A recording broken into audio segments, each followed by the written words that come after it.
Hi everyone, welcome back. In this video, I'll help you decide which free video editing software to use between CapCut and VN Video Editor.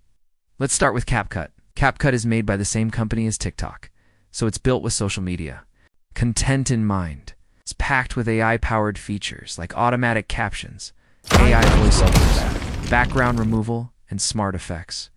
The interface is simple, welcome back. making it easy for beginners, and it works on both mobile and desktop. The free version does not put a watermark, but some advanced effects may require a login or subscription.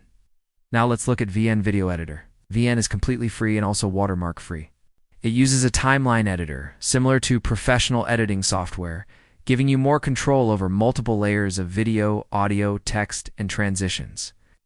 It doesn't have as many AI tools as CapCut, but it's excellent if you want precision. Editing and advanced options like keyframes and color grading, all for free. So which one should you choose? If you want AI features, quick edits, and direct integration with TikTok and social media, then CapCut is the best choice. If you want professional style editing with no watermarks and total control over your project, then VN Video Editor is the smarter pick. Both are free. So it depends on whether you prefer a AI-powered convenience or pro-style editing flexibility. And that's how you can choose between CapCut and VN for free video editing.